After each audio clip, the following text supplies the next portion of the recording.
Oh, gotta love it. How are we doing, everybody? The Total Bases podcast is back.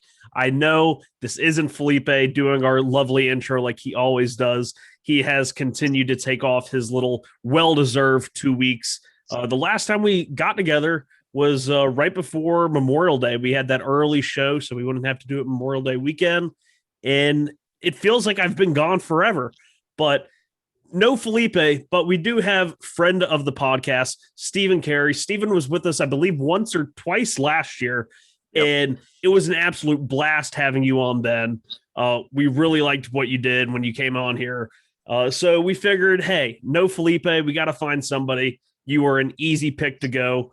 Thank you for joining me. For the people that didn't get to hear you last year, tell us some about yourself and your fantasy background and the whole 9 yards. Got you. Well, I appreciate you guys having me on. I enjoy listening to you guys. I'm friends with Felipe. We've done fantasy football leagues together, now the baseball leagues. He's definitely my nemesis in those leagues. So it seems like a good fit that I'm here taking his place. But yeah, I've been playing for quite some time. I don't know. I feel like, dude, I just love it. Last year, I was so excited to get some of it in, but then when the season came, it just didn't have that same thunder. But this year, getting everything back to normal, man, I'm all aboard. Yeah, last year just felt like chaos. A 2-month fantasy season. I was running around like a chicken with its head cut off. But when I asked you to come onto the show, I realized it was almost too perfect because you immediately told me, you said, well, I'm actually facing Felipe in our league this week. So I said, this will be a great time to hop all over Felipe. I hope you're winning. I can't see the score from the pictures you sent me, but I am. Oh, you are winning. Even better. He's not here to defend himself. Yes. So we can trash his lineup and we can talk about how great your lineup is and why you're beating him and all that good stuff. Of course, he might hop in the comments here if he can escape away from the baby for a few minutes, and he might try and defend himself, but we'll just ignore it. But we don't have to listen to any of him. Yeah, for the people that aren't watching and will just be listening to this on the audio version, right now we have the lineups of Felipe, a.k.a. the Black Hole Army, versus Steven Carey's Mac Attack team. And they're two really good lineups. Your lineup's really anchored by guys like Cody Bellinger, Kyle Tucker, and Ronald Acuna. Meanwhile, Felipe has Jesse Winker, who is honestly probably one of the best hitters in the National League this year. Matt Olson, my guy, Will Smith, who, once again, we had this argument so many times over the last years, Will Smith for Salvador Perez, and here they are both facing off against each other, except Felipe has Will Smith, even though he has been telling me Salvador Perez, Salvador Perez, Salvador Perez. Do you remember when you drafted Salvador Perez or how many catchers had gone off the board then? And are you still, happy with his production this year? Oh, yeah. No. Completely happy. And it's funny because I had to tag you and him in a post. Last week, I went heads up with, I'm bad with names. JT, how do you say his name? Real Muto. Real Muto, yeah. Forgive me with my names. I know who they are. But I took Salvador Perez before him. And it was probably, we're a 5-keeper league. I want to say we were maybe 2 or 3 rounds in. So you're looking at probably round 6 or 7. And people in the comments were like, and I kind of took some shit for taking Perez first. And I had to point out that in my head-to-head matchup that Perez did outscore him. And he's outscoring Mr. Smith this week too. So I'm happy with his production. Honestly, like, it's silly enough, when I took Perez, the whole reason why I took him was honestly just gut. I'm like, both of these guys get injured. I just feel like Perez isn't going to be as hurt as Real Muto. So that's honestly my. That's a good bet. That was a good bet to make. I can acknowledge that Salvador Perez is valuable in fantasy. I'm just so worried. He's always been this hacker, just swings at everything. Yep. And still a 2.3% walk percentage this year. He does have a career high strikeout percentage at 25.3, which is a little worrying. But the thing that had me really worried about him last year was that really high BABIP. The BABIP has normalized. He's still batting 280, slugging over 500. 16 home runs out of a catcher. That would pretty sure that leads the league this year. Mike Zunino might be like right behind him, but yeah, that's fantastic production. But one of the things that I wanted to talk to, because the last time we were able to meet as a group was 2.5 weeks ago. And since then, we've had a lot of interesting developments, especially in terms of injuries. And if we go to your first baseman, you just recently got back Cody Bellinger. How did you replace Cody Bellinger when he was out for the last month or so? So I also have Hosmer on my bench. So I honestly, this team, I was surprised during the draft. I was able to build some pretty good depth. And yeah, Hosmer, I was able to slip right in there. And who else is on the bench? And then just kind of interchange at the DH, because Soler started slow, but Bellinger just left the game. What was it, 2 days ago, with a hamstring tightness again? Yeah, and they said that, I believe when I was looking at some of the more recent injuries, they said they're going to hold him out of today's game, but is expected back into the lineup on Monday. So it just seems like one of those minor kind of maintenance, play it safe, since he's just coming back from injury type deals. But and you got a solid infield: Gavin Lux, Tommy Edman, Tim Anderson. Tommy Edman has been my guy since 2019. Yes. He is one of my guys where I said before the year, and I took so much flack for it on Twitter, so much. I said, why pick Ozzie Albies in the top 30 picks when I can get Tommy Edman 100 picks later and get nearly identical production? And guess what? It's been nearly identical production. Yes. Ozzie Albies has really cranked it up in the last month, so I'm having to eat some words there. But in terms of value, I think Tommy Edman is awesome. But your outfield is just almost unfathomable. Kyle Tucker, Ronald Acuna, and Alex Verdugo. How did you come across with that? Were Tucker and Acuna both keepers for you going into the year, or was it just Acuna and then you drafted Tucker? No, and I kept Acuna, and that was a couple of years ago when he was still coming up through some trades, because we do 2 minor league keepers too. Yeah, so I was able to snag him up, and then I kept him. I recently had an offer, not an offer, just, hey, what would you be willing to give up outside of, I think he is Tatis. I said nobody. I mean, no offense, but I'm not giving. He's young. I'm not giving him up. But Tucker was my first round. So again, 5 keepers. So that's technically like round 6. He was my first pick. I think I had the 3rd or 4th pick. And I know when you guys were going over the draft, you would mention, you're like, oh, he didn't go soon enough. I was like, I agree, but nobody seems to be back in my play here. But we'll find out. And I mean, he hasn't been like off the charts, but I mean, the kid's legit, man. Yeah. He hit into a lot of bad luck. And on our last show that me and Felipe did together, we kind of broke it down. He was the one guy who was the disappointment on my team. And I just chuckled. I said, my team's so good that if Kyle Tucker's my most disappointing offensive player, I'm in a good spot right now. But he hit into such bad luck in April. And then in May, it just all went back. Like, he was hitting the ball how he was supposed to, and he was getting rewarded for it. And he has just been, a stud. I mean, he was a top 3 prospect in all of baseball. Houston kind of dragged their feet bringing him up, but he's here. He's here to stay, and he's just a fantasy stud. Even though he's not probably stealing as much as we thought he would based on his minor league stolen bases, he's just a flat-out hitter. So after that, Verdugo has performed pretty good, better than most fans, and especially Red Sox fans.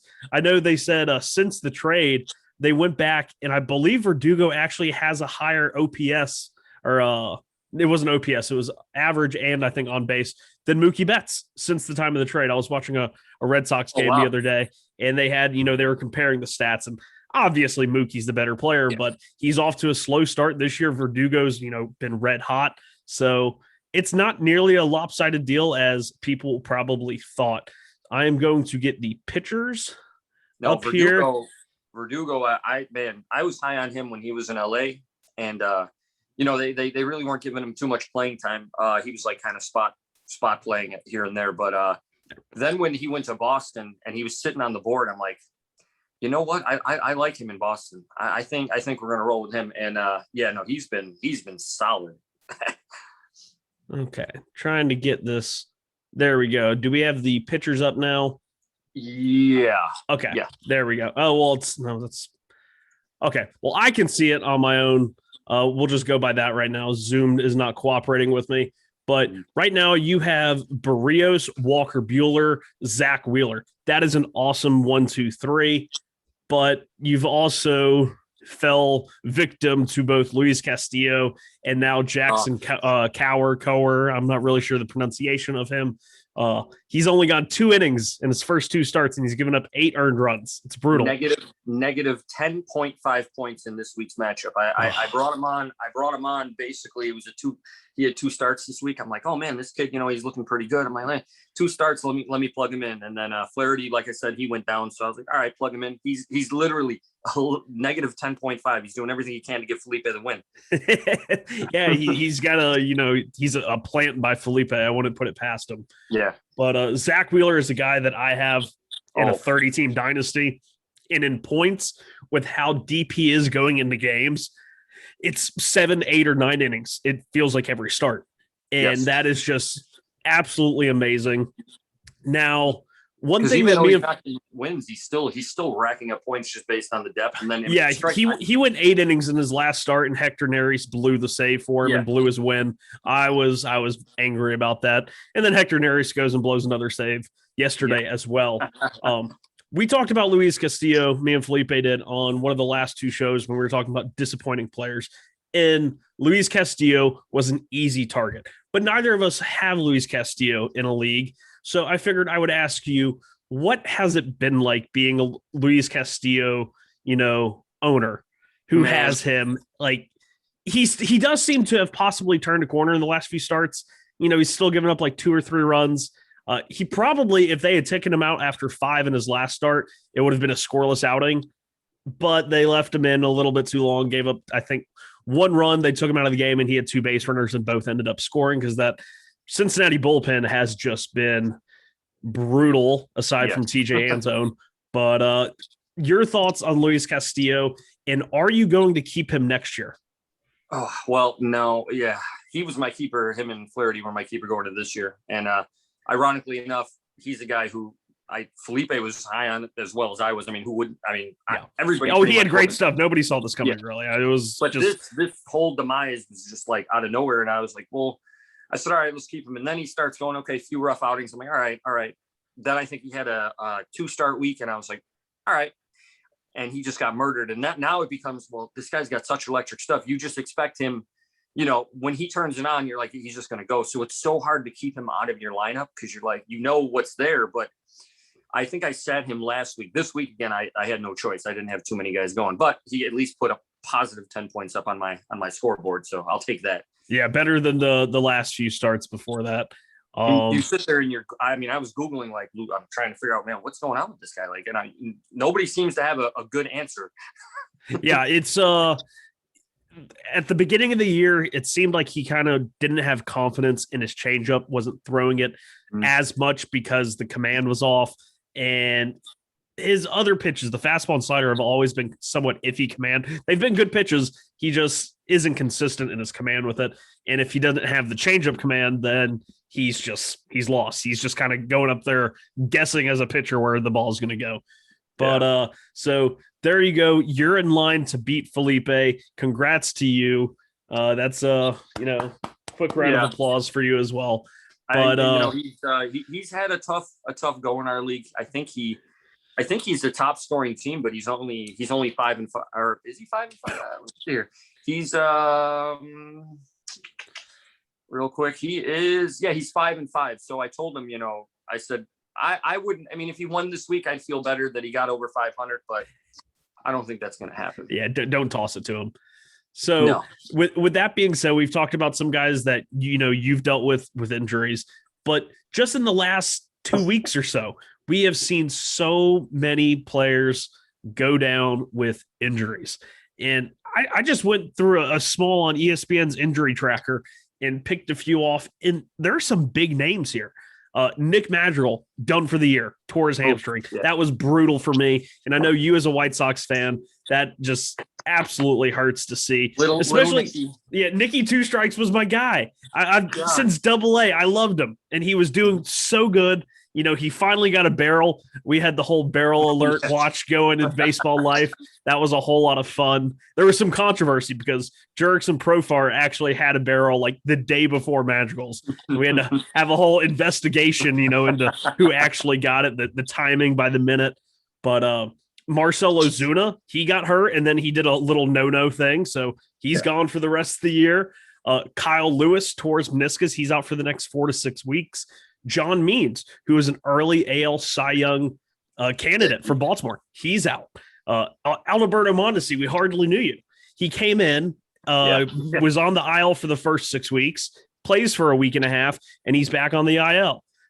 Trevor Rogers, who easily National League Rookie of the Year candidate, he's now on the COVID IL. We don't really know when he's going to be back. And then the two really scary ones for a lot of fantasy owners out there, Jacob deGrom and Max Scherzer, both leaving their starts earlier than they probably would have liked to. Now, they're saying a day or two after each injury that they're fine and they'll make their next start. But you're talking about starting pitchers that are 32 and 35 years old. Anytime there's something wrong, you get a little worried. And then, of course, two of the younger guys. You mentioned one, Jack Flaherty. He went down with the oblique. He's likely out to the All-Star game. And then Steven Strasburg, the pitching version of Mondesi, essentially. We hardly knew. You're on the IL for 6 weeks. You come back, you make 2 starts, and you're gone again, which is why I never touched Steven Strasburg. Me neither. Yep. And then Evan Longoria, who had found a fountain of youth over there in San Francisco with Buster Posey. He's out on the IL probably till the All-Star break. And then the low and relief pitcher I wanted to talk about was TJ Antone. He was the one bright spot in that Cincinnati bullpen, and now he's on the IL. Yeah. And he was looking like the go-to closer finally. They had been doing this whole committee, Sean Doolittle, Lucas Sims, but Antone was the one getting results.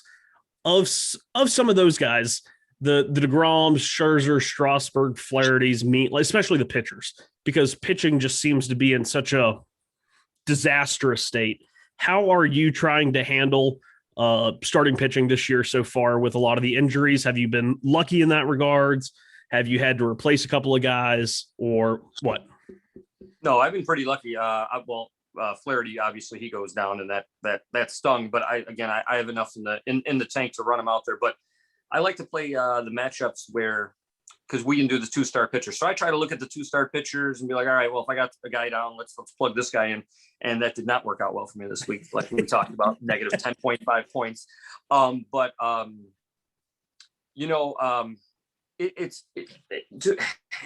don't understand like DeGrom again, Felipe has DeGrom.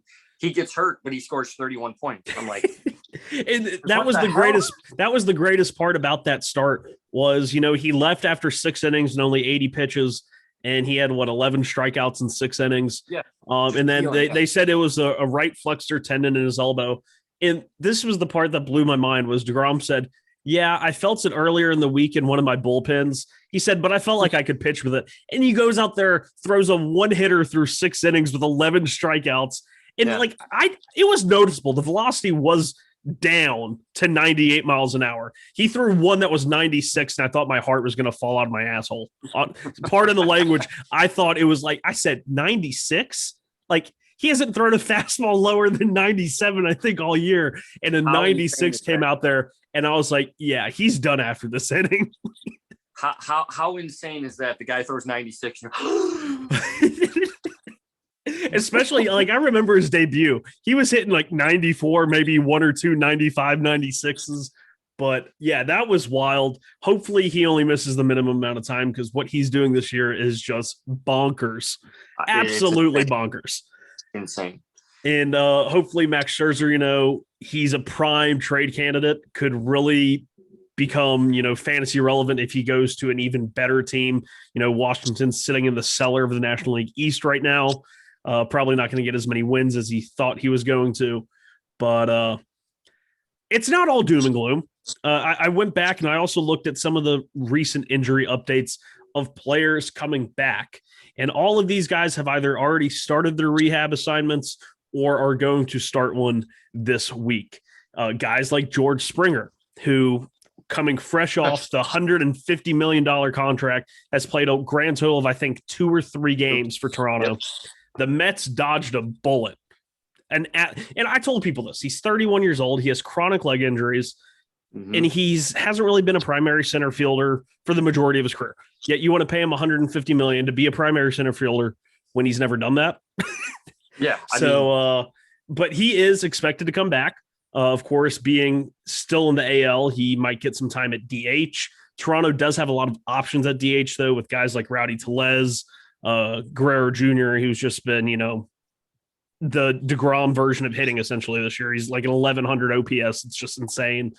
Another Toronto Blue Jay catcher, Alejandro Kirk. I know that is one of Felipe's favorites, so I wanted to mention him.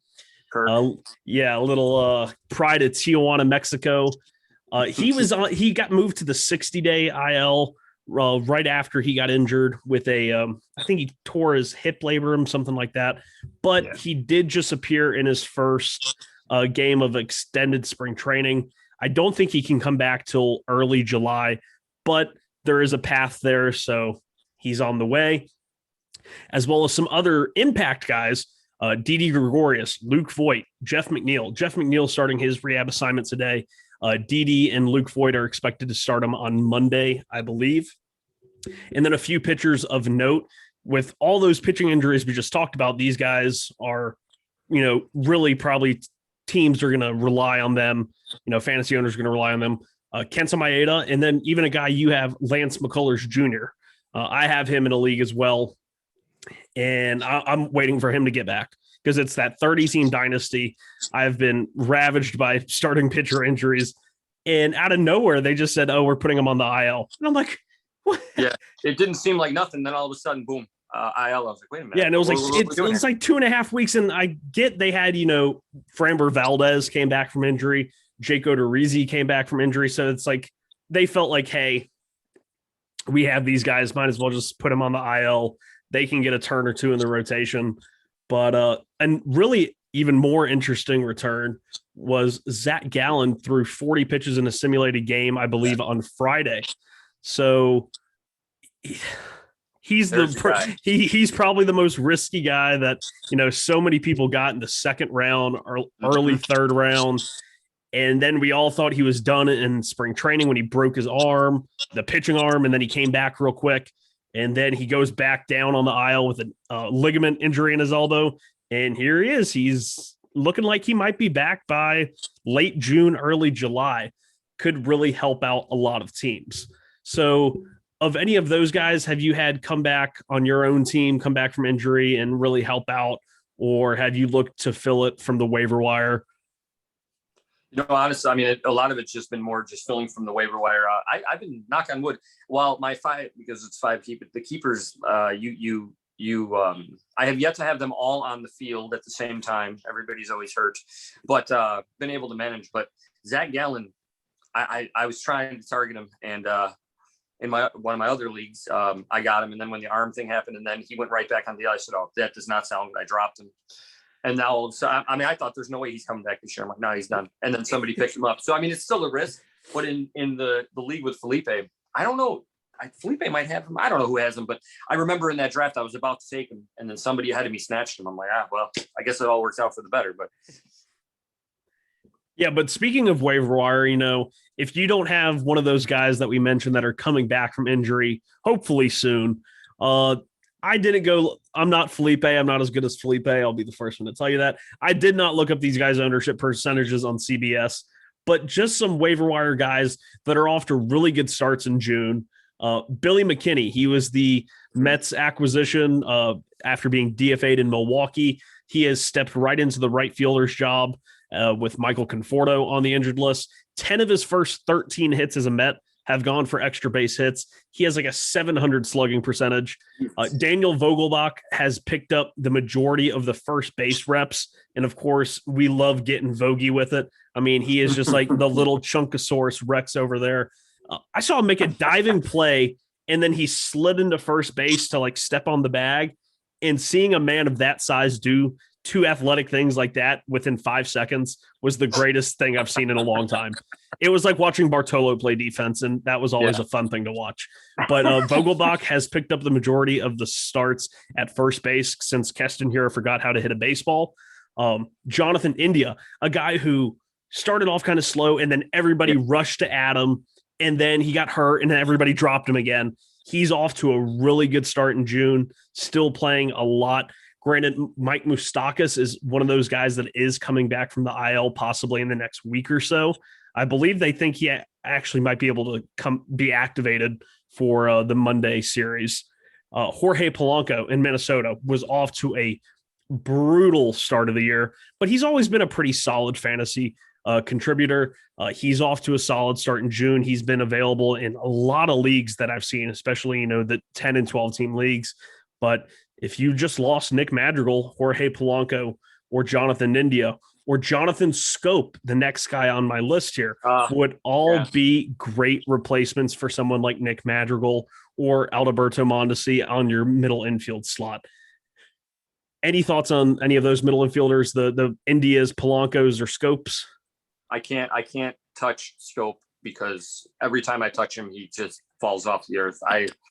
I'm not going to do it to me, and I'm not going to do it to the fans out there. I'm just gonna leave him alone. The same way with Kyle Hendricks. Kyle Hendricks, when I have him in either one of my leagues, the guy will pitch like either awful or he'll get no run support. So I just leave him alone, and those are two guys I just leave alone. But Polanco I like a lot, and I actually drafted him, and then like slow start that I just needed to make some room, and I dropped him, and I think I picked him up again, then I dropped him again, but he's a guy like I like him.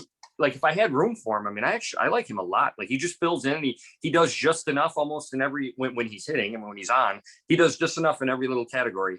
And me and Felipe always say that like Jorge Polanco, Eduardo Escobar, all of those guys have never been, seen together, even though they were teammates for multiple years, because they always just seem like the same player. Yes. Switch hitting infielder, hits for a little bit of power. The average is, good to below average.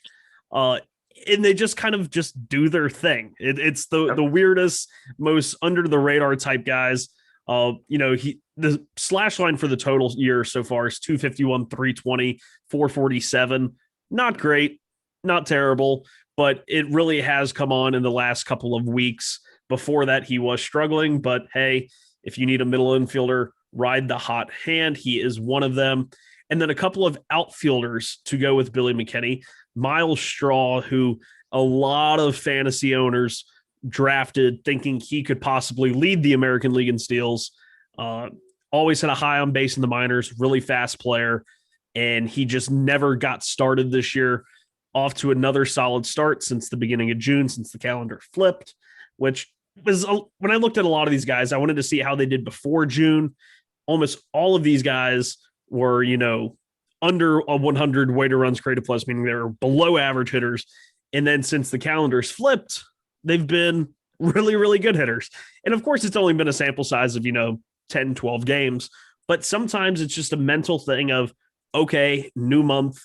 I can't do anything about what just happened for the last month, but I'm going to do better this month. And that seems to happen sometimes. But Miles Straw off to a good start, really good stolen base candidate. And speaking of stolen bases, who do you think is your best stolen base threat on your team right now?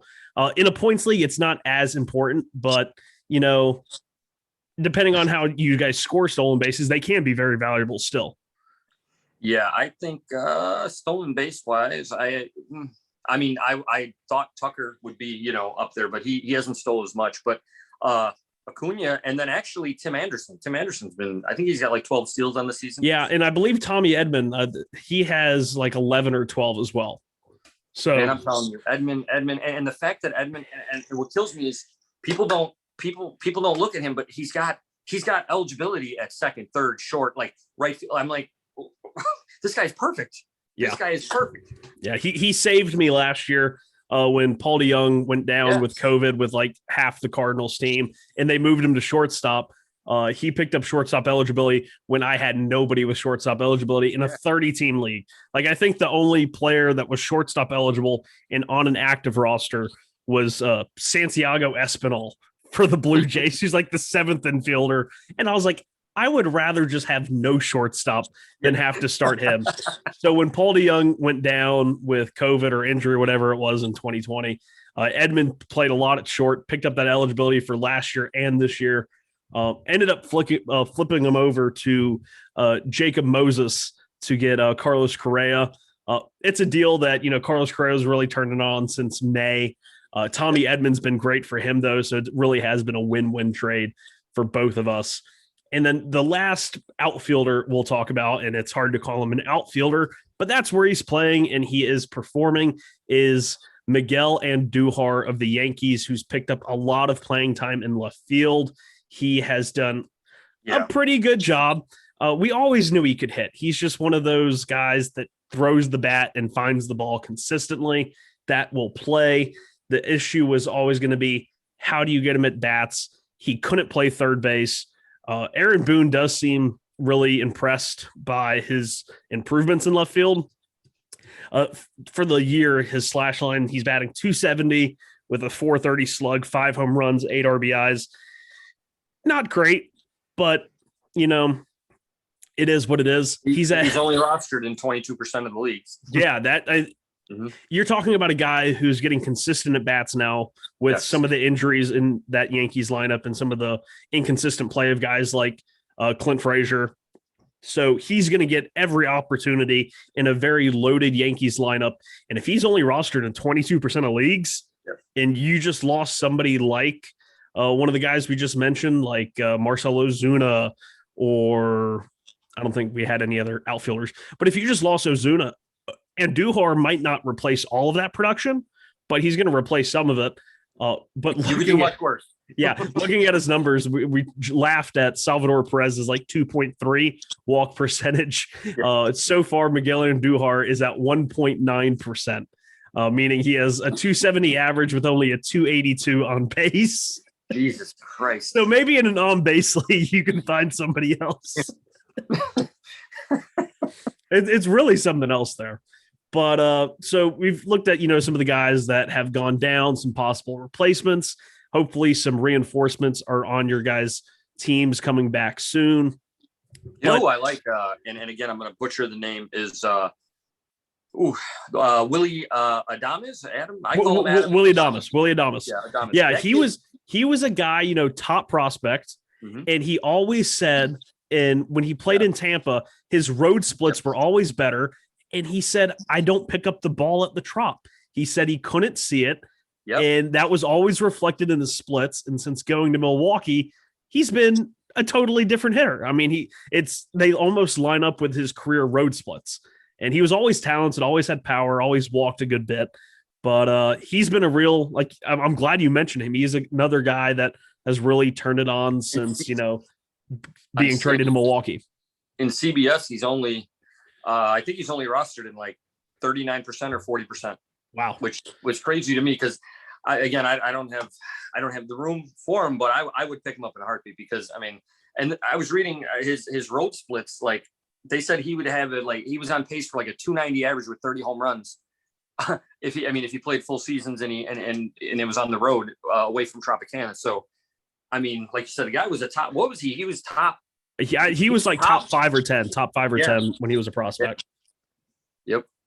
I'm trying to pull up his career splits real fast because it really is like something wild that you would have never seen. Yeah. So at home for his career, he was a 220 hitter with a 279 on base, 31% strikeout rate. Yikes.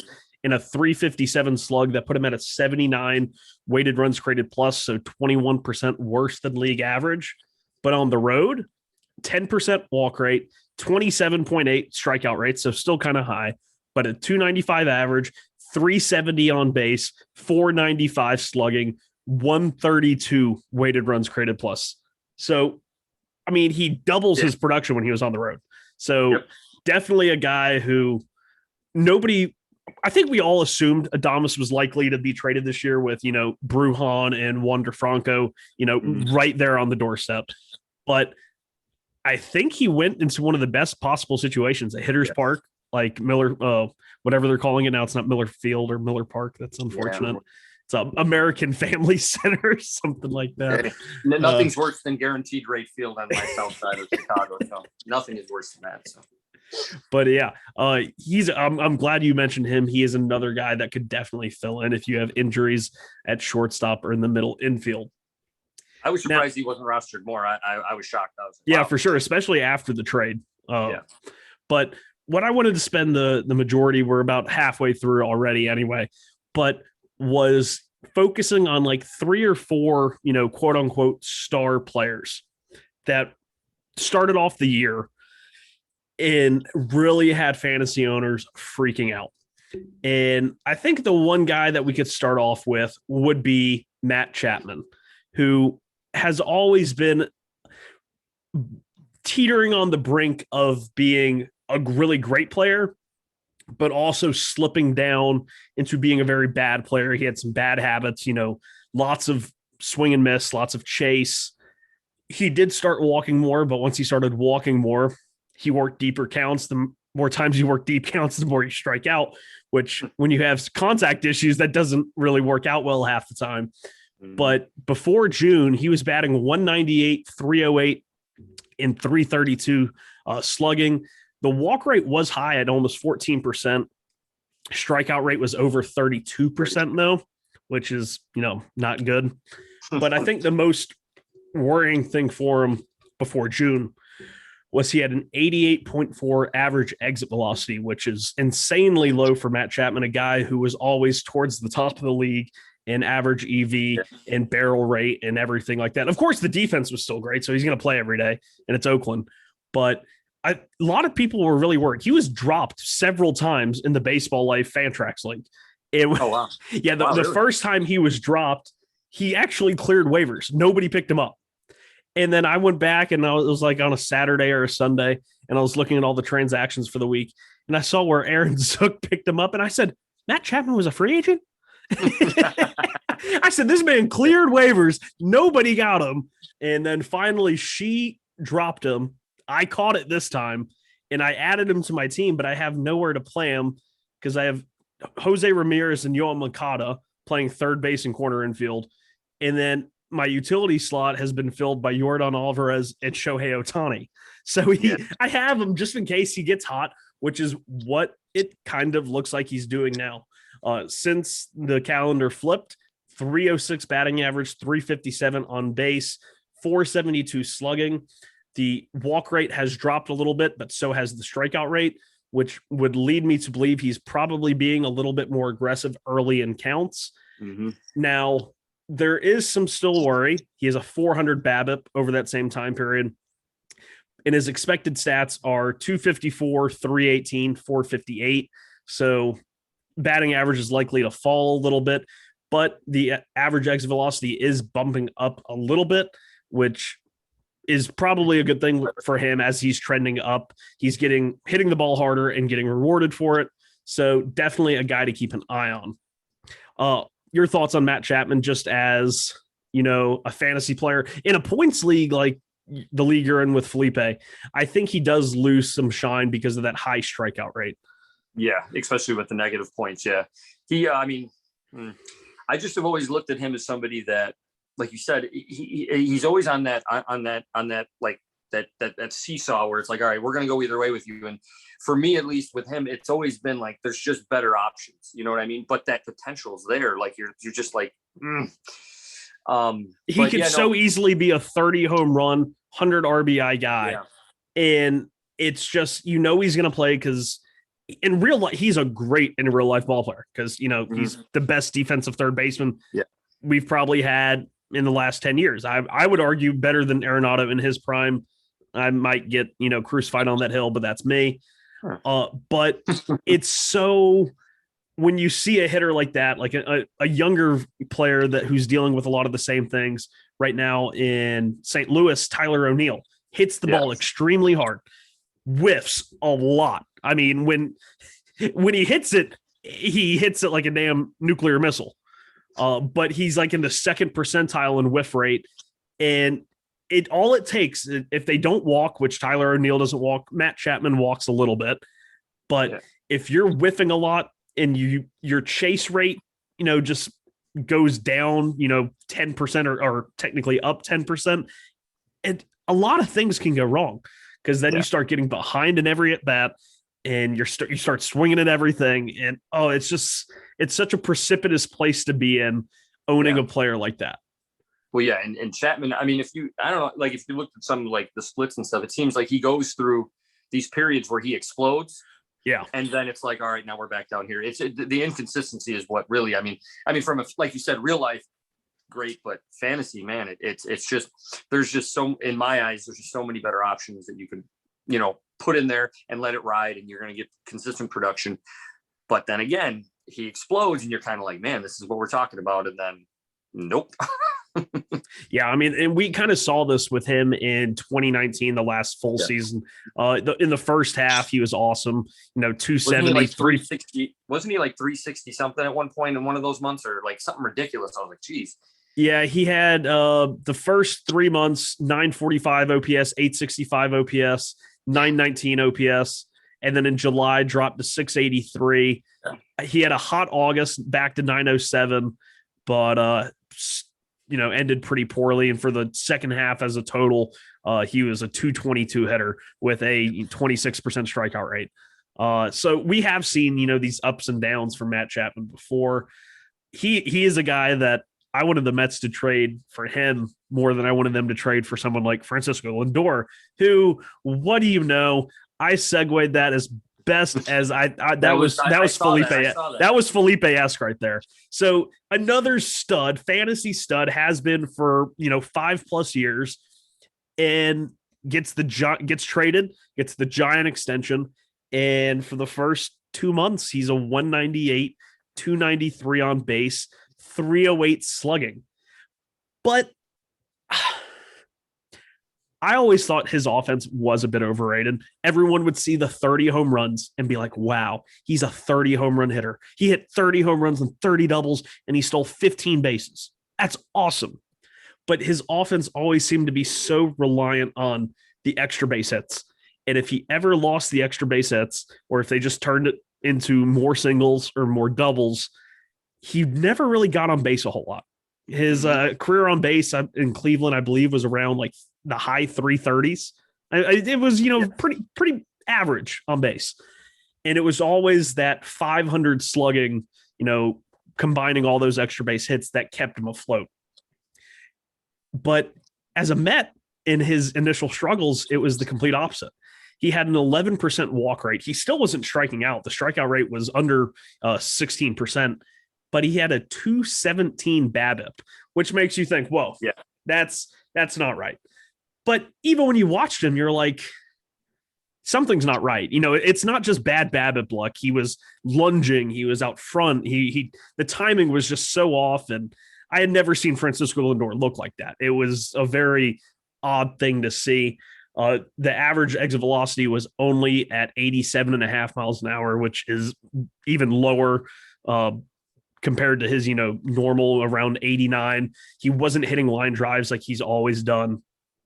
But since the end of May, beginning of June, he's been a completely different hitter. Batting average up to 289, a 372 on base, which I believe would be the highest of his career if this was, an entire season's worth. And at 553 slugging, still 9.5% walk rate. That's much higher than I would have ever guessed for Lindor. And a 19% strikeout rate. The BABIP has normalized. It's almost up 100 points at 312, but it's not one of those that's insanely high that you think there's regression coming. The expected stats too back it up. 284, which is only 5 points off his actual batting average since June. 368, 597. So yeah, everything's going up for him. He is one of the two players that we will talk about of the reformed stars that has a 400 plus expected WOBA since June 1st. So he is a guy that a lot of people tried to buy low on him, and I'm sure a lot of people were able to get him buying low. And if they did, they are, reaping the benefits right now. Well, I think when I went and I looked at him and I was like, man, what's going on here? And I was kind of looking back and forth, and I'm like, and I happened to look at the game log because I'm like, all right, he's popping up here. And I noticed, I was like, you know what? the solution to Lindor is he just has to play Arizona all the time because that's his hot streak here. It starts with Atlanta, then he goes to Arizona. But if you look back when he played Arizona before, I was like, he's batting 420 against Arizona. He's got 5 of his like 15 RBIs in Arizona. Like I was like, just play Arizona, dude. We're good. We're good. I'm sure every team in baseball is saying that. Trust me, I thought that too. Like, Arizona's lost like 32 of their last 36 or something like that. And it's so funny because I see some of the guys in that lineup. Like Eduardo Escobar was leading the National League in RBIs. If that doesn't tell you that RBIs is not the end-all be-all stat for a player, like and Pavin Smith, a guy that is on Felipe's lineup facing you right now, is a guy that we've talked about since he was a prospect. Pavin Smith is awesome. Could really, if Trevor Rogers ends up missing any sort of time or has any sort of setback from if he has tested positive for COVID, which we hope he hasn't, Pavin Smith is a legitimate Rookie of the Year candidate. I was looking at the top first base players by Fangraphs WAR. I think he had the second highest National League among National League first basemen. It was Max Muncy at like number 2 or 3, and Pavin Smith was at like number 8 or 9, and the rest were AL first baseman. So Pavin Smith has been awesome. Josh Rojas, another guy that I'm a fan of, but oh my God, that team they don't have any pitching.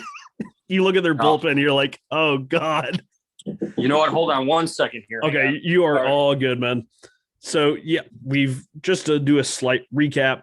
We have Matt Chapman and Francisco Lindor both coming off, early struggles, one of which we really are buying into going forward. Francisco Lindor, Matt Chapman, if this was a game of poker, I'd probably, just hold, check.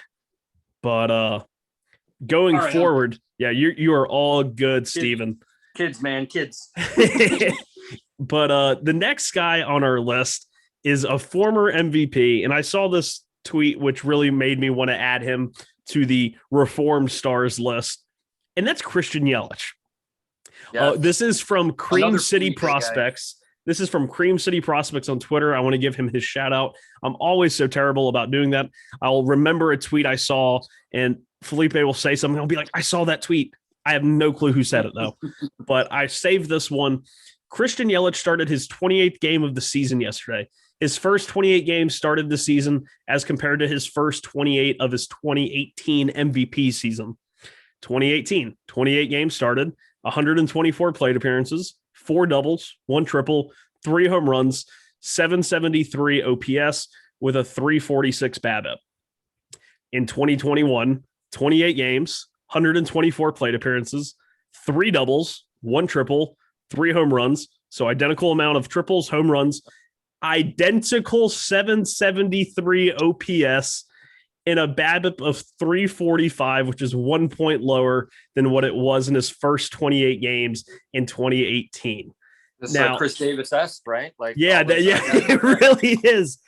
Speaking of Chris Davis, was another guy we could have mentioned in the news. He was DFA'd by the Rangers, which honestly, he was batting. What did they have it? It was somebody said they just needed him to play like 27 more games, and he would have been at 247 something. It wasn't batting average. It wasn't hits. It was something. They said they should have let him play 27 games.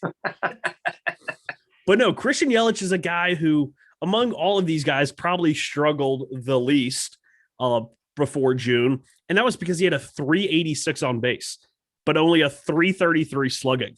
That's kind of bonkers. Yeah. He had a outrageously high 17% walk rate and a very un-Yelich-esque 34% strikeout rate. Oh, wow, really? Yeah.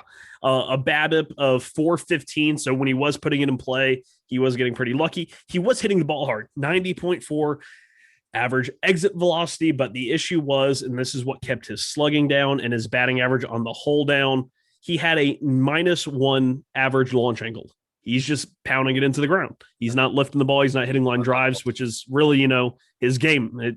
He was a line drive hitter for the first 4 years, and he finally learned how to consistently lift the ball, and that was when he took off in 2018. Mm-hmm. But since June, the batting average has actually gone down a little bit, but I wouldn't be worried about it. The BABIP has gone down over 140 points to sub 275. That's pretty low for Christian Yelich. He has a 422 on base, buoyed by a 24.5% walk rate. And the strikeout rate is down from 34% to 22%. So yeah, that 22% seems a whole lot more like Christian Yelich. Yeah. And most importantly, the expected batting average is 250, still low by his standards, but expected on base is 408, expected slugging is 533. So that kind of all lines up with his actual on base and slugging so far. But the launch angle is up from -1 to +10. Wow. So him and him and Lindor are actually the two that are 400 plus expected WOBA guys since June 1st. Well, he figured something out, huh? Jeez. Yeah. I've been trying to trade for Christian Yelich. Hopefully, Andrew, this is the show he does not listen to. But in the 30-team league, he is sitting right around 500 or right under 500. And he's been telling me, man, I'm thinking about blowing it up. Just, thinking about just getting rid of, sell off all the pieces. And right now I'm undefeated. And knock on wood, I'm up 70 points against the other only undefeated player in the 30-team league. This guy has Mike Trout, Nolan Arenado, Mookie Betts, Max Scherzer, Hyunjin Ryu in a 30-team league. 30-team, he has all these guys. It's bonkers. How does that even happen? He ripped off a lot of people along the way. But I got lucky because Max Scherzer started for him, gave him only 12 pitches.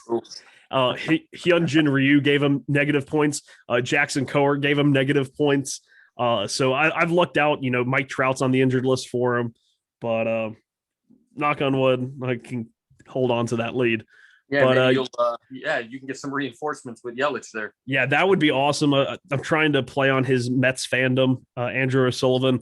I'm offering like Kim Conforto, Francisco Alvarez, the top Mets catching prospect, who's hit, I think, like 3 home runs in the last 3 days in Brooklyn. He's just on fire. But speaking of offensively, gifted catchers with power, Gary Sanchez, and this wouldn't be a Total Bases podcast episode if we didn't talk about a Yankee that I refuse to touch, and that's Gary Sanchez. Me too. Have you ever drafted Gary Sanchez? No. Will you ever draft Gary Sanchez? No. Especially in a points league. Yeah, no. Which this year, before June 1st, for the first 2 months of the year, it was looking a lot like normal for Gary Sanchez. He's been right around the Mendoza line really since 2018. So before June 1st, he was a 202, 327, 379, walk rate at a healthy 13.5%, strikeout rate upwards of 27%. The low BABIP, because all he does is hit fly balls, of 244. He was hitting the ball hard as well. He had the same average exit velocity as Christian Yelich, but while Christian Yelich was pounding everything into the ground, Gary Sanchez was hitting everything straight up, which, he's going to run into a couple of home runs, but he's going to just hit a bunch of fly balls, and he's slow as hell anyway. So not really the best thing. But I've been seeing a lot of people, both in baseball life and Twitter, and they're like, Gary Sanchez is back. Since June 1st, he's batting 303 with a 343 on base and a 576 slugging. This is the guy that they drafted to be their catcher. He's their catcher. Nothing could go wrong. This totally isn't lucky and everything like that, because he has a 5.5 walk percentage and a 40% strikeout rate. But hey, this is their guy. He's back. He is legit. He is for real. And to go with that 40% strikeout rate, he has a 471 BABIP. A 471 BABIP. What? Yeah. What? I looked at that again. I was wait, what? I was like, really? Yeah. Yeah, no. It's insane. And of course, that is helped out by the fact that his average exit velocity since January or June 1st is 95.4. That's high. But the launch angle over that same time period is 30 degrees. That's either every at bat is ending in a strikeout, home run, or a 375-foot fly out. That's all that's the three true outcomes because he's not even walking so much since June 1st. He's just hitting clouds. Yeah, he's poking the holes in the clouds. But yeah, his expected stats, when you compare him to his actual stats since June 1st, the 303 batting average comes down to a 244 expected batting average. The on base of 343 comes down to a 267 expected on base. The slugging does stay at a healthy 492. And I think a lot of people in the fantasy world would take that 244, 267, 492 slash line, especially at a catcher. They would take that. Mm-hmm. It's just 471 BABIP, 40% strikeout rate, and the walks have cratered. I really cracked up this week when I saw everyone saying Gary Sanchez is back, guys. Gary Sanchez is back. And I said, are you sure? So you just have to screenshot those, and then in about 2 weeks, check back in. when they start complaining that Kyle Higashioka is the starter and needs to play, and because hey, he had a 3 home run game. He's a great hitter. Don't you know that? I'm telling you, this wouldn't be a Total Bases podcast if I didn't take passive aggressive takes against Yankee players. But you sound very adamant when you said you would not touch Gary Sanchez. What is the main reason behind that? Have you ever been tempted to draft him even back when he was really, coming onto the scene and he looked like a 260, 270 hitter rather than a Mendoza line type hitter? Yeah. When he came in, I remember I'm like, man, I was looking into him and I would have tried to make a move for him, but didn't happen. And then after that, like, I don't know, I want to say the following, I don't know what year. When did he come in? It was 2015. He only had the 2 plate appearances. It was 2016 when he came up and in 53 games had the 20 home runs and he batted 299. So there was that following season. I know I was looking for him, but then as things went on, honestly, I just saw, I was like, whoa, wait a minute here. This, I don't know how to explain it. It's just like, I felt from the get-go, like, I'm like, this dude is just overrated. This guy is not, I don't understand what they see in him, because again, when you take a look at it, especially from, I look at a lot of stuff from the fantasy standpoint, and I'm just like, there are just so many better, again, there's just so many better options. I mean, don't get me wrong. When you get to the bottom, 10 maybe, I mean, you're going to use him. I mean, he'll be useful, but that first group, like, I just feel like there's just 2 extremes. Either people like pump this guy up to much more than he is, or they just absolutely can't stand him. Like, no, we're not touching him. There's no in between with this guy. Yeah. I mean, you look at him since 2018, and this isn't a small sample size. This is over almost 300 games and 1,200 plate appearances. 204 average, 301 on base, 450 slugging. Has 70 home runs, which I believe since 2018 is the most by a catcher. Salvador Perez missed an entire year, so he wouldn't be there. It's the most home runs by a catcher. Probably top 3 in runs and RBIs at 151 and 173. But I always would see people be like, I'm going to get Gary Sanchez. I don't care that he's batting 200 or if he's batting 185, because he's going to hit home runs for me, and that's better than most catchers. And it's like people will pick that. And it's like drafting Joey Gallo. I mean, you have to plan some way to care, especially in a roto league where they count batting average. You have to find some way to work around that. I did that in the TGFBI league. I drafted both Nick Madrigal and David Fletcher. Speaking of, I need to go drop Nick Madrigal in that. God damn it. I've already added them to the IL in my other 2 teams that have them, but I forgot about that. Oh, that sucks. But you have to work around it. But people, it's like they say, oh, he's a catcher, I don't have to work around it. Like, yes, you do. Like he's going to bat 200. You got to find some way to make sure that doesn't impact you negatively. And it really comes down to, well, where are you taking him at?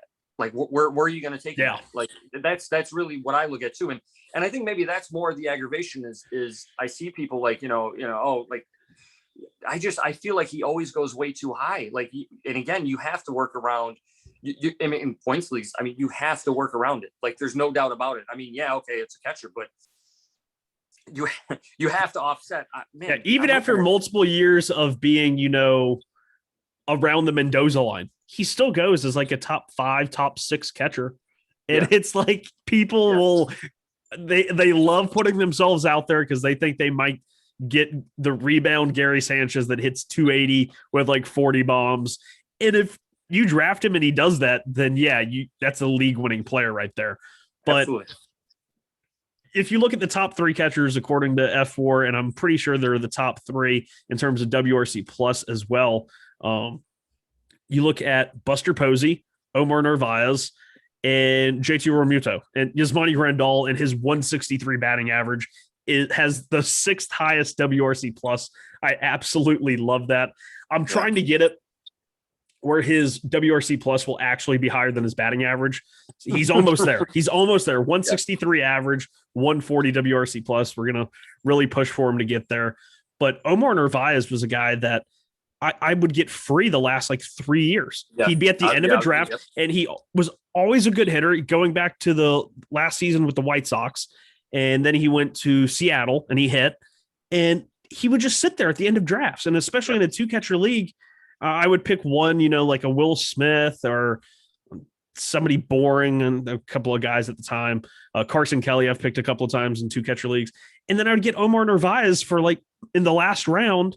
And every single year he's paid off money for me. And of course, when we were doing our Build-A-Bear lineups, Build-A-Lineups this year for 2.0, I talked about Omar Narvaez. I was like, he had it down 2020. I said he was already cheap to begin with. He might not even get drafted this year. If you're in a two-catcher league, you need to get this guy. What happens when we go into draft day? Every catcher that I had talked about and said, I'm getting this catcher, I didn't get any of them. Will Smith got picked by Jet Dry. Omar Narvaez got picked by James Handeboat. They just started flying off the board. And I'm like, what am I going to do? And I ended up with like Carson Kelly and Tyler Stevenson, who Tyler Stevenson's been awesome so far, splitting time with Tucker Barnhart in Cincinnati. He's another guy who, since June 1st, has been, really good. He's been kind of up and down, but former first round prospect, so can't really miss with that. And Carson Kelly was off to an insanely hot start before he fouled a ball off his foot and broke his toe. But that's how you had a little gem in him there for a minute. Yeah, and I was like, because when I saw Will Smith jet dry, if you listen to any of our draft recaps, me and Felipe, we try and be nice, but some of his drafts just make no sense. It's like he picks names out of the hat. And of course, you always like when he does that, it's somewhat unpredictable. And when he picked Will Smith, I thought I still had like 3 rounds before I could draft Will Smith because it was pretty early. Nope, Will Smith off the board. Will Smith's hat name must have came out of the hat a lot sooner than I did anticipated. Yeah, and it was just one of those very unfortunate things. But the catching seems to have been, slightly better this year compared to past years. Right now, with among catchers with at least 50 plate appearances, there's actually 23 of them that have a WRC plus over league average over 100, which seems like a very high number. Yeah, I don't understand. I don't have. Maybe you have a take on it, but the catching spot, it's just always strange to me because I always feel like there's guys out there that can again, working around it. If your lineup is built a certain way, you can work around it. And I always feel like there's guys out there that you can put in, or they don't get drafted or whatever it is. And they end up sitting there. And I'm like, I just don't, the perception of catchers is very strange to me in the fantasy world. Like, I feel like either you're hyping people up too much or you got to get them. I mean, I get it, the top 5 guys, whatever, but there's a lot of like, just quality, get you by type of stuff if your team is built right. But yeah, it's a strange dynamic with catchers within fantasy leagues, how people perceive them. Yeah. I've always looked at it this way, is a lot of people will pick a catcher because they want the best catcher. They want to get something out of catcher. Several years ago, I think it was in the very first year we did a Baseball Life actual fantasy league, friend of the show and former guest host Mario Margola, he picked JT Realmuto and Gary Sanchez with back-to-back picks in like the 4th and 5th round. Wow. We're like, what? That's aggressive, huh? Yeah, it was a 2-catcher league, but he went out there and he got the 2 best catchers at the time off the board. This was, I think, 2018.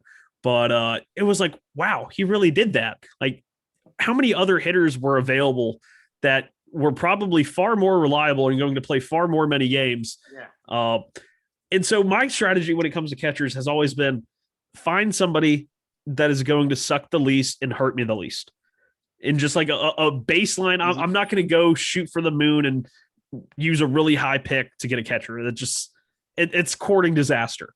And so that's how I end up with a lot of Omar Narvaez. That's how I end up with a lot of guys like what was his name? Carson Kelly. I've had Carson Kelly for 2 or 3 years now, ever since he got traded. And Sean Murphy in Oakland, Jorge Alfaro, even though he strikes out, I would never touch him in a points league. But these are all guys that, they don't hurt you. It's just, no. And they play more than your average guy, especially Murphy and Alfaro. They're like the 2 highest, percentage of guys that are catching. Murphy is the only catcher in baseball. Actually, he's one of 3. Salvador Perez is 1, and Wilson Contreras is the other that have at least 200 plate appearances. So it's one of those. Just you have to find somebody that hurts you the least. But that this whole spiel on catchers wasn't even planned. I liked how it came to it though. Mm-hmm. It was fun. Well, Steven, I am glad that you came on. You were able to fill in for Felipe. I can't wait till Felipe's back so I don't have to do this anymore. I love when he's the one throwing me the questions. I'm in a whole different realm here. I try my best. You were awesome as always. So any parting thoughts or final words? No, actually, I'm a little disappointed. I thought we were going to spend a whole 2 hours on the topic of the Pirates Cubs play with Javi Baez and how they exploded. And everybody lost their mind. I was going into this like, yes, we get 2 hours to talk about this. Yeah. Well, you know what the best part about it was? That not even 2 weeks later, Cabrian Hayes hits that home run and doesn't touch first base again. It's like, what is it with the Pirates and not wanting to touch first base? Their biggest struggle this year has been first base, literally. Oh, yeah, that cracked me up. And, of course, on the same night Cabrian Hayes did that, Bobby Witt Jr., I'm not sure if you saw the replay of that. Yep. He hit the 2-run, 3-run home run. It looked like he stepped on home plate and the umpire was looking right at him. Yeah, I thought he did. But Yeah. The umpire even brushed off home plate afterwards. I don't know what happened there. I would love to hear what the umpire said if they interviewed him afterwards. But thank you so much once again, Steven, for coming on the show. Unlike Felipe, I always forget what day all the other shows are on. I do know that Dong City is on Mondays. I think they are going tomorrow.